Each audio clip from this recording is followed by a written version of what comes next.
Summer Jam went down, Hot 97 Summer Jam. I'm sure all of y'all are familiar. If you're not, it's one of the biggest concerts that happens throughout the summer out here in New York. Method Man and Redman performed. The dynamic as a part duo. of a Mr. C tribute. Yes. Right. And you know, these guys are legends. They put on a show every time I've seen them. The energy has been electric. They rock the crowd. Facts. For some reason, during this performance, Meth and Red, they weren't satisfied with the reception from the crowd. And Meth put out a statement saying, I will never do Summer Jam again. The age gap has become too great, too wide. Way too big. Ageism in hip hop. We here now. Now that we got two legends here. How do y'all feel about this? Man, I feel like when I first was just listening to music, I never thought about anybody's age. Like for me, I was listening to KRS-One, like I didn't know how old he was. I listened to Michael Jackson. I listened, to the Commodores and Chaka Khan. I wasn't thinking like, man, they older or younger. I just appreciated the music. Mm-hmm. But I think, that some of, each generation is you're going to have your own thing for you. Sure. Like, meaning, like, I understand, like, hip-hop was that for us.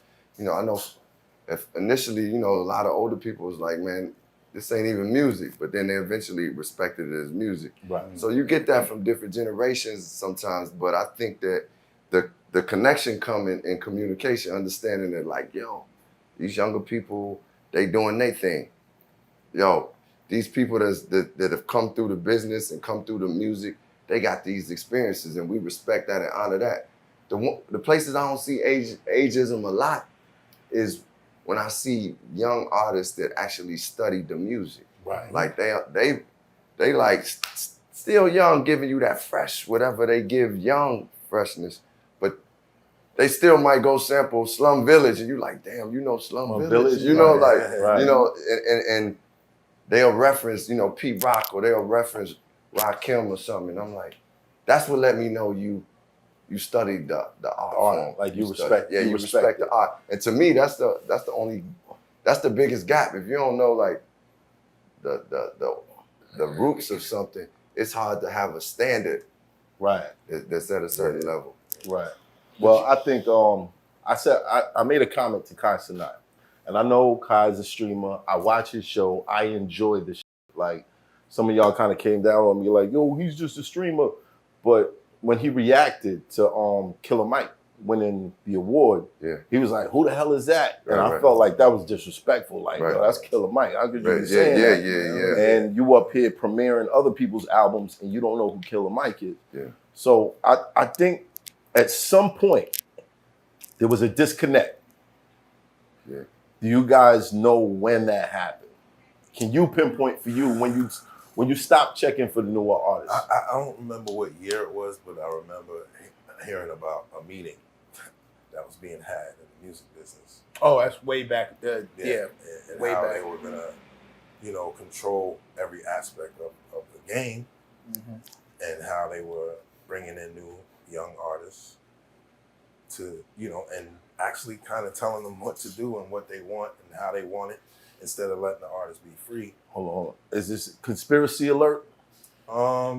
Doesn't have to be a conspiracy. It don't have to be, but I would say that young people are easily manipulated at times. Right. But for me, when I was young, it goes back to when I was young, I was easily manipulated by music. You know what I'm saying? And so that's what drove me my whole life since I was a kid. So I'm thinking about now and then and comparing the two, and I'm like, it's a big difference from when people really like things and when people just say they like things. So it's like a uneven balance, you know what I'm saying? But, who is this meeting between? Huh? Who is this meeting the young between? and the old, young and the vets, you know what I'm saying? Like, like people who's been doing it and people who's just starting to do it. Oh, that's not the meeting I thought you was talking about. No, I'm not even talking about the meeting no more. I'm just saying, okay, I just mentioned that because, this is what's. But I think Bone Thugs and them mentioned it. Yeah, I think if you're asking when the ageism gap started, I think the first schism comes from that meeting, and the goal of the meeting was to influence the youth to commit more crimes, to pack up the prisons. Oh, We're talking about the gangster rap. Right. Prison. And if you look Okay. back at it, the original schism in hip hop, especially generational wise, it didn't start off as a generational thing. It Right. started off as a culture thing. yeah. When all of a sudden it wasn't cool to be black, educated, pro-black, educated, for black people, educated, et cetera, et cetera. And it became more popular to be a criminal crime street. So you look at NWA and put him next to Public Enemy. Right. Two totally different. That was going on in the 90s. Right. A lot of And that's groups where we were. like that. But then all of a sudden you started to see an influx of one and way less of the other. Yeah. So you don't hear so much Poor Righteous Teachers anymore, but you hear Tim Dog. You don't hear X-Clan like you did, but here's Ice Cube records. And not nothing against any of those folk, but all of a sudden it wasn't cool to be smart, pro-black, et cetera, et cetera, et cetera. Kind of led to me, it was an unfair balance. I wouldn't say it wasn't cool. No, it definitely was not as sexy. One was promoted and pushed as being way more sexy than the other. But when you got like, okay, the Fugees still going diamond. Yeah. You know, Lauren still going diamond. Yeah. But we're not seeing the trend of more of those. Exactly. That's my Labels point. saying, okay, this is now a genre. Let's sign some more people to sound like this and push them out. Yeah. But We still saw Common was still rocking. But that's what leads to the conspiracy theory, because if That it has was a lot all to do about with it. if it was all about numbers, Mm-hmm. and Lauryn Hill sells all these records and Outkast sells all these records, how come we don't have more of those? If it was about money, if it was really about, oh, look what sold, let's get them more of that stuff. Because They like the that. conscious stuff we was talking was real life things. You know, even though you had real dudes in the 90s that did street shit, but then you had people talking conscious and positive.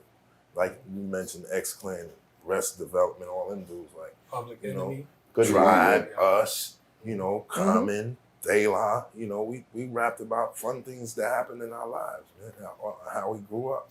You know what I'm saying?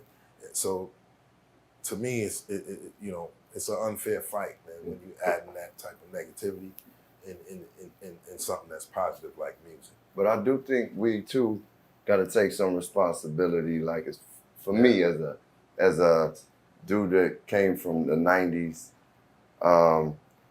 When I stopped like really being in tune with the music, then I stopped paying attention as much, and that means I ain't giving the youngins the wisdom. I ain't sitting down taking time. If you start ignoring them, it's like the streets. Like it happened in Chicago. I know it's probably happening in cities all over. The youngins started like just wilding out because they ain't have no dudes sitting down saying, "Hey man, that's out of pocket. That's out of order." Right. And I think, you know, it's the approach sometimes with younger generations that is, because if I'm a older dude, like, man, that music y'all making ain't nothing, blah blah blah, then of course they're gonna be like, man, f you, man, I ain't, you know, like I'm, so it created division. But if it's like, yo, let me show you some of this, let me show you some, you know, like, then it's exchanged. And then listen, at the end of the day, some stuff just wasn't quality. Like some people that got into the music business, man, might not have just been as talented, man. Let's just face it. Like it was a talent when you hear Grand Poobah, you hear Big Daddy Kane, when you hear Ice Cube, when you hear Farside, I don't care, Too Short. It's a talent and a passion. You hear Pete Rock and CL, like you hear talent, and you know, like at a certain point you could just, man. When I started hearing, I mean, I don't know what year this was, but when niggas started telling me, man, I got a record out, I just started rapping like 2 months ago. Like,